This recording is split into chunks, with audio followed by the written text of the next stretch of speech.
जय स्टुडेंट्स, आज वीडियो खंड आम्ही क्लास 9 हिंदी पद्यखंड 10 नंबर पार्ट 2 जार नामटो असे दोहा दशक। आज आम्ही आले क्वेश्चन साठी but before starting the class welcome to my YouTube channel exam Jyoti and let's start the class with the first question. प्रथम क्वेश्चन टू साबो सही विकल्प का चयन करो। कवि बिहारी लाल किस काल के सर्वश्रेष्ठ कवि माने जाते हैं? तो रीति काल के। तो कवि बिहारी लाल जो है किस काल के सर्वश्रेष्ठ कवि माने जाते हैं? रीति काल के। ठीक है। कवि वर बिहारी की काव्य प्रतिभा से प्रसन्न होने वाले मुगल सम्राट थे कौन? शाहजहां। ओके। ग नंबर देखिएगा, कवि बिहारी का देहावसान कब हुआ था? तो 1663 ईस्वी को, मतलब 1663 ईस्वी में उनकी मृत्यु हुई थी। ठीक है। श्री कृष्ण के सिर पर क्या शोभित है?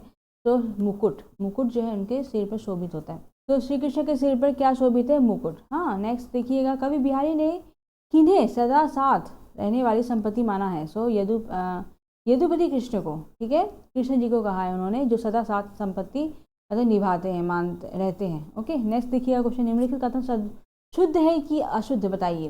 तो प्रथम देखिएगा, हिंदी के समस्त कवियों में भी बिहारी लाल अग्रिम पंक्ति के अधिकारी हैं, तो ये शुद्ध होगा, मतलब राइट है। नेक्स्ट देखिए, कविवर बिहारी को संस्कृत और प्राकृत के प्रसिद्ध काव्य ग्रंथों के अध्ययन का अवसर प्राप्त नहीं हुआ था, तो ये अशुद्ध होगा। नेक्स्ट ग नंबर देखिएगा, 1645 ईस्वी के आसपास कवि बिहारी वृत्ति लेने जयपुर पहुंचे थे, तो ये शुद्ध होगा। ठीक है। नेक्स्ट घ नंबर देखिए, कवि बिहारी के अनुसार ओछा व्यक्ति की भी बड़ा बन सकता है, सो अशुद्ध होगा। ठीक है। अंग नंबर देखिएगा, कवि बिहारी का कहना है कि दुर्दशाग्रस्त, ठीक है से, ठीक है, दुर्दशाग्रस्त होने पर भी धन का संचय करते रहना कोई नीति नहीं है, तो ये शुद्ध होगा। ठीक है।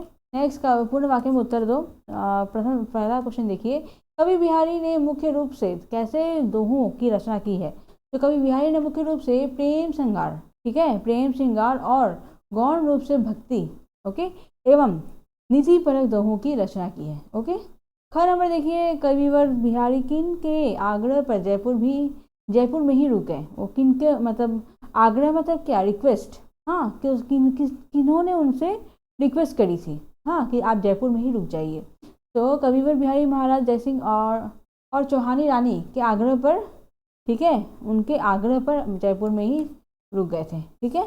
कविवर बिहारी महाराज जयसिंह और चौहानी रानी, ठीक है, इन दोनों के आग्रह पर वो जयपुर में ही रुक गए थे।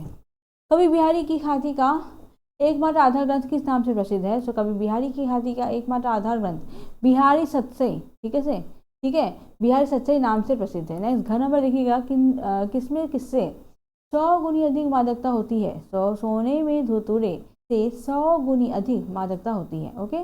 सोने में धतूरे। ओके। नेक्स्ट अंग नंबर देखिए, कवि ने गोपीनाथ कृष्ण से क्या क्या न गिनने की प्रार्थना की है? तो कवि ने गोपीनाथ कृष्ण से गुण और अवगुण को न गिनने की प्रार्थना की है। गुण और अवगुण, ठीक है, किसी में अच्छे गुण होते, किसी में खराब गुण होते, तो इन्हें गिनने को मना किया है। नेक्स्ट अति संक्षेप में उत्तर दीजिए। तो प्रथम देखिए क्वेश्चन, किस परिस्थिति में कविवर बिहारी काव्य रचना के लिए जयपुर में ही रुक गए थे? तो बिहारी की काव्य प्रतिभा चारों ओर फैल गई थी। ओके। वो इतना अच्छा लिख रहे थे, इनकी प्रतिभा जो है चारों ओर सब जाने लगे थे। जयपुर के महाराज जयसिंह और चौहानी रानी के आग्रह पर कवि बिहारी जयपुर में ही रुक गए तथा प्रत्येक दोहे के लिए एक अशर्फी की शर्त पर काव्य रचना करने लगे। ओके। नेक्स्ट ख नंबर देखिएगा, यही वानक मोह बसो सदा बिहारी लाल का भाव क्या है? तो ये जो कथा है इसका मीनिंग क्या है? इसका भाव यह है कि सर पर मोर का मुकुट पहने, कमर में पीला वस्त्र धारण किए, हाथ में मुरली लिए तथा गले में माला पहने श्री कृष्ण को देख कवि मोहित हो जाते हैं और श्री कृष्ण की यही रूप उनके मन में हमेशा बसता है। ठीक है। जो कृष्ण जी का जो पहनावा है, उनका जो ऊपर से नीचे तक जैसे वो दिखते हैं, उस मतलब छवि को देखकर वो मोहित हो जाते हैं। ठीक है। जो बूढ़े श्याम रंग तो जलू होई का आशय स्पष्ट करो। इसका आशय यह है कि जैसे जैसे कवि श्री कृष्ण के भक्ति भावना में विलीन हो जाते हैं, वैसे वैसे उनका प्रेम उनके प्रति बढ़ने लगता है। जैसे वो भावना में उनके बारे में सोचने लगेंगे, वैसे वैसे उनका प्रेम जो है और अधिक होते जाता है। ओके। घ नंबर देखिएगा, आटे पर प्राणन कर हरे कांटे लो लगी पाए के जरिए कवि क्या कहना चाहते हैं? सो इसके जरिए कवि यह कहना चाहते हैं कि नम्रता दिखाने पर भी दुष्ट प्रकृति के लोग विश्वास नहीं करना चाहिए। मतलब दुष्ट प्रकृति के लोग जो होते हैं ना, उन पर कभी भी विश्वास नहीं करना चाहिए। ठीक है। समय आने पर वे लोग प्राण का हरण भी कर सकते हैं। लोग बोल के दीजिएगा ग। समय आने पर वैसे लोग क्या कर सकते हैं, प्राण भी मतलब मार भी सकते हैं, क्या मर्डर भी कर सकते हैं, ठीक है, यानी कष्ट पहुंचा सकते हैं। जिस तरह कांटे के चुभने से हमें कष्ट पहुंचता है, ठीक वैसे ही दुष्ट प्रकृति के लोग हमेशा दुख पहुंचाते हैं। मतलब उनकी बातें इतनी कड़वी निकलेगी ना कि आपकी उनकी बातों को ही सुनकर आपका मन दुख हो जाएगा। मन खाचे नाचे वृथा, साचे नाचे राम का तात्पर्य बताओ। तो इसका तात्पर्य यह है कि यदि कोई व्यक्ति अपने अंतर मन से भक्ति भावना नहीं करेगा तो वह भक्ति बेकार है ना। मतलब जो भी भक्ति करते हैं अंदर से करिए, अंतर मन से करिए, अदरवाइज सब यूजलेस है, बेकार है। चाहे वह बाहर से दिखावा करने के लिए माला जपे या माथे पर तिलक लगाए, ठीक है। और ऐसे भक्ति भावना से कोई भी काम सिद्ध नहीं होता है। अर्थात सच्ची भक्ति करनी है ना, तो चंचल मन को त्याग पवित्र मन तथा सच्चे मन से ईश्वर की भक्ति करनी होगी, तब जाकर हमें सफलता मिलेगी। मतलब अगर आप कुछ भी करना चाहते हैं तो चंचल मन को त्याग मतलब हटाना होगा और आपको सच्चे मन से उस काम में लगना होगा, तभी आपको सफलता मिलेगी, ठीक है। नेक्स्ट क्वेश्चन है, संक्षेप में उत्तर दीजिए। कवि के अनुसार अनुरागी चित्त का स्वभाव कैसा होता है। तो कवि के अनुसार अनुरागी चित्त यानी जो ईश्वर से प्रेम तथा भक्ति करता है, उसका स्वभाव कोई नहीं समझ पाता, ठीक है। वह अपने कृष्ण भक्ति में इतना खो जाता है कि जैसे जैसे वह अपने ईश्वर की भक्ति भावना में डूबता जाता है, वैसे वैसे उसका मन पवित्र हो जाता है, ठीक है। अतः अनुरागी का हृदय प्रेम की भावनाओं में विलीन हो जाता है, ठीक है। नेक्स्ट 6 नंबर देखिए, सज्जन का स्नेह कैसा होता है। सज्जन का स्नेह गंभीरता से भरा हुआ होता है।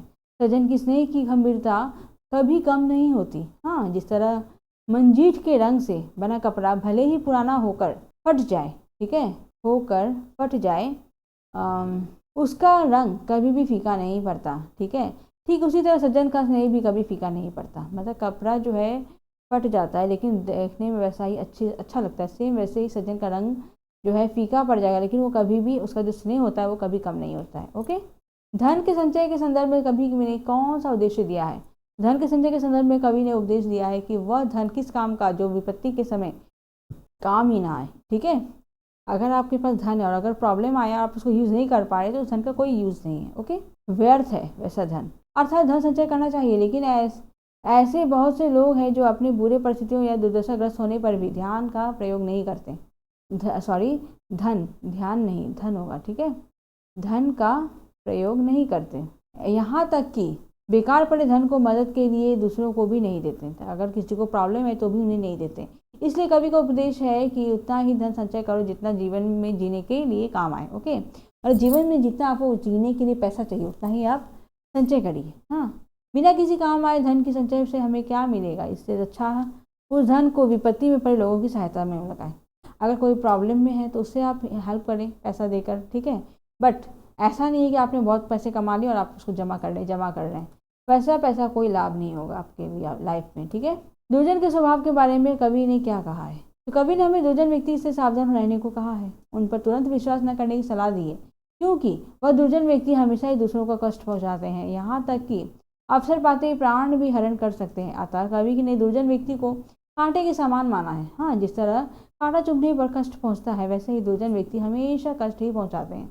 और दुर्जन व्यक्ति पे कभी भी भरोसा नहीं करना चाहिए, ओके, क्योंकि वो हमेशा कष्ट देते हैं। कवि बिहारी इस वेश में अपने आराध्य कृष्ण को मन में बसा लेना चाहते हैं। क्यों? तो कवि को आराध्य कृष्ण का वह रूप मनमोहक लगता है, जब भी श्री कृष्ण अपने सर पर मोर का मुकुट तथा कमर में पीला वस्त्र धारण कर गले में माला और हाथ में मुरली पकड़े हुए होते हैं। और जब भी उनका वेशभूषा ऐसा होता है तो वो एकदम मोहित हो जाते हैं उन पर। तब उन्हें देख उनका मन मोहित हो जाता है तथा कवि कृष्ण के इसी वेश को अपने मन में बसा लेना चाहते हैं, ठीक है। 4 नंबर देखिए, अपने उद्धार के प्रसंग में कवि ने गोपीनाथ कृष्ण जी से क्या निवेदन किया है। तो कवि बिहारी अपने को उद्धार करने के लिए गोपीनाथ कृष्ण जी से यह निवेदन करते हैं कि जिस तरह उन्होंने महाप्राणियों का उद्धार किया है उसी प्रकार उन्हें भी उद्धार करें। उनके द्वारा किए गए सब गुण अवगुण यानी पाप पुण्य को क्षमा कर दे, ठीक है, क्षमा कर दे। तथा कवि को निवेदन है कि वह कवि के गुण और अवगुणों की गणना न करके दूसरों की तरह उनका भी उद्धार करें, ओके। तो यही उन्होंने श्री कृष्ण जी से आवेदन किया है, निवेदन किया है। तो नेक्स्ट क्वेश्चन देखिएगा, कवि बिहारी की लोकप्रियता पर एक संक्षिप्त टिप्पणी प्रस्तुत करो। कवि बिहारी लाल हिंदी साहित्य के अंतर्गत रीतिकाल के सर्वश्रेष्ठ कवि माने जाते हैं। उन्होंने मुख्य रूप से प्रेम श्रृंगार और भक्ति एवं नीति के दोहों की रचना करके अपार लोकप्रियता प्राप्त की है। ठीक है, उनकी दोहे की विशेषता यह रही है कि छोटे से चंद में लंबी चौड़ी बात भी संक्षेप में कह देते हैं। मतलब लंबी चौड़ी बात को भी बहुत छोटे से शब्द में बोल देंगे, तथा वे अपनी दोहे में गागर में सागर भरने का काम भी करते हैं। हाँ, उनकी ख्याति का आधार उनका एकमात्र सतसई ग्रंथ है। ठीक है, जो बिहारी सतसई नाम से प्रसिद्ध है, जो कि लगभग 700 दोहों का अनुपम संग्रह है। सतसई नाम का जो ग्रंथ है 700 दोहे हैं। ठीक है, और उन्हीं का आधार मतलब उनकी ख्याति का जो आधार है वो यही है, सतसई ग्रंथ। ओके, इसी से वो ज़्यादा विख्यात हो गए थे। सब प्रसंग व्याख्या करो, व्याख्या करने दिया है। ओ कोरिक संग्रह हो विपति विदार नहार। हाँ, विदारणहार। तो इसका संदर्भ देखिएगा, प्रस्तुत पंक्तियाँ हमारी हिंदी पाठ्य पुस्तक आलोक भाग 1 के अंतर्गत कवि बिहारी लाल द्वारा रचित कविता शीर्षक दोहा दशक से लिया गया है। और प्रसंग देखते हैं। प्रस्तुत दोहे के माध्यम से कवि ने अपना समस्त संपत्ति कृष्ण को ही माना है। हाँ, अब व्याख्या देखते हैं। कवि यह कहना चाहते हैं कि इस संसार में कई लोग ऐसे हैं जिन्होंने लाखों तथा करोड़ों संपत्ति कमाए हैं। हाँ, लाखों तथा करोड़ों संपत्ति कमाए हैं। ओके, पर उस धन दौलत का क्या काम जो विपत्ति के समय काम ही ना आए, है कि नहीं। इसलिए कवि ने कृष्ण को ही अपना संपत्ति माना है। मतलब पैसों को उन्होंने संपत्ति नहीं माना, कृष्ण जी को अपना संपत्ति माना, क्योंकि कवि के हर मुसीबत में कृष्ण उनका साथ देते हैं और हर मुसीबत से वो छुटकारा दिलाते हैं। मतलब कृष्ण जी उनको इतना साथ निभाते हैं, उनको हर प्रॉब्लम से उनको मतलब रिलीव करते हैं। हाँ, इसलिए उन्हें धन दौलत से कोई मतलब नहीं है, इसलिए उन्हें पैसों से कोई मतलब नहीं है। उनकी संपत्ति विपत्तियों का नाश करने वाले श्री कृष्ण जी हैं। ओके, उनकी संपत्ति क्या है, सिर्फ श्री कृष्ण जी हैं। जगमाला छापे तिलक साचे नाचे रामू। तो इसका व्याख्या देखते हैं। प्रस्तुत पंक्ति हमारी हिंदी पाठ्य पुस्तक आलोक भाग 1 के अंतर्गत कवि बिहारी लाल जी के द्वारा रचित कविता शीर्षक दोहा दशक से लिया गया है। ठीक है, प्रसंग देखते हैं। इस दोहे के माध्यम से भक्ति किस प्रकार होनी चाहिए उसका वर्णन किया गया है। ठीक है, मतलब ये तो हो गया हमारा प्रसंग, ये हो गया संदर्भ। अब हम व्याख्या देखते हैं। प्रस्तुत दोहों के जो दोहा है इसका भी देखेंगे। प्रस्तुत दोहों के माध्यम से कवि यह कहना चाहते हैं कि वह भक्ति किस काम का है। ठीक है, वह भक्ति किस काम का जो दिखावेपन से किया जाए। अगर दिखाने के लिए अगर आप कुछ भक्ति करते हैं तो वो भक्ति करके कोई फ़ायदा नहीं है। ठीक है, उस भक्ति का कोई फ़ायदा नहीं है। ऐसे कई व्यक्ति हैं जो हाथ में माला जब माथे में तिलक लगाकर अपने को भगवान का भक्त बताकर दिखावा करते हैं। मतलब जप कर रहे हैं, हाँ, माला पहन लिए हैं, तिलक लगा लिए हैं, बट वो दिखावा कर रहे हैं, वो एक्चुअली भक्त है नहीं। कवि ने इस प्रकार की भक्ति को बेकार माना है।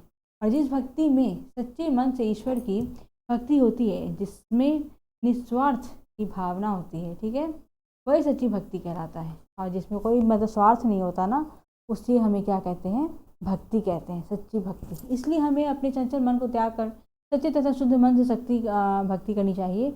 और जो सच्चे मन से भक्ति करता है भगवान भी उसका साथ निभाते हैं, भगवान भी उसका साथ देते हैं। ओके, देते हैं बोल के दीजिएगा, भगवान जी का बात कर रहे हैं ना, तो देते हैं, उनको थोड़ा रिस्पेक्ट दीजिए। ओके, देता है नहीं, देते हैं। नेक्स्ट ग नंबर देखिए, कनक कनक से 100 गुनी यही पाए बोराएं।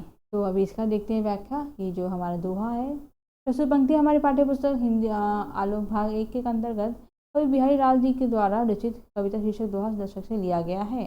अब प्रसंग देखते हैं। इस पंक्ति के जरिए कवि ने यह बताने की कोशिश की है कि किस तरह लोग संपत्तिवान होने पर अहंकारी एवं घमंडी बन जाते हैं। अब व्याख्या देखते हैं। मतलब पैसे आने पर लोग क्या हो जाते हैं, घमंडी हो जाते हैं, है ना। अब व्याख्या देखते हैं इस दोहे का। इस दोहे में कवि ने कनक शब्द के 2 अर्थ बताए। कनक मतलब क्या, सोना। सोना मीन्स गोल्ड, ना कि नींद। ओके, तो इन्होंने 2 अर्थ बताए हैं। एक कनक को धतुरा तो दूसरे को सोना कहा है। ठीक है, इन दोनों का उदाहरण देकर कवि हमें यह समझाने का प्रयास करते हैं कि जिस तरह धतूरा खाने से मनुष्य उन्माद तथा मादकता से पागल हो जाता है, हाँ, ठीक उसी तरह अगर धतूरा खाएंगे तो क्या हो जाता है, दिमाग काम नहीं करता, पागल की तरह हो जाता है। ठीक उसी तरह सोने को पाते ही मनुष्य पागल हो जाता है। इसी तरह अगर आपको बहुत सारा सोना मिल जाएगा तो आप पागल हो जाएंगे कि इस पैसे का मैं क्या करूँ, सोने का क्या करूँ। ठीक है, कवि ये कहना है कि सोने में धतूरे से 100 गुनी ज़्यादा नशा होता है। मतलब धतूरे में जो नशा होता है उससे भी 100 गुना ज़्यादा आपका सोना जो गहना है, गोल्ड, उसमें होता है। क्योंकि धन संपत्ति पाते ही व्यक्ति घमंडी और स्वार्थी बन जाते हैं। मतलब जब पैसा आता है ना, सोना मिलता है, तो लोग क्या हो जाते हैं, घमंडी हो जाते हैं, स्वार्थी हो जाते हैं, सिर्फ अपने बारे में सोचते हैं, हमेशा अपनी धन संपत्ति में ही उन्माद रहता है। इसलिए उन्होंने सोने में धतूरे से भी ज़्यादा नशा होने की बात कही है। ठीक है, घर नंबर देखिए, ओछे बड़े न हैं सके पारी निहारे नैन। तो संदर्भ देखिए, प्रस्तुत पंक्ति हमारे हिंदी पाठ्य पुस्तक भाग 1 के अंतर्गत कवि बिहारी लाल जी द्वारा रचित कविता शीर्षक दोहा दशक से लिया गया है। प्रसंग देखते हैं, यहाँ कवि ने नीच स्वभाव के व्यक्ति का वर्णन किया है। ठीक है, व्याख्या देखते हैं। कवि ने कहा है कि छोटे लोग कभी बड़े भी नहीं हो सकते, तो छोटे लोग होते हैं छोटे ही रहेंगे, कभी बड़े नहीं हो पाएंगे। अर्थात नीच स्वभाव के व्यक्ति कभी बड़े के समान नहीं बन सकते हैं। हाँ, जो लोग नीच है वो नीच ही रहेंगे, कभी बड़े नहीं बन पाएंगे।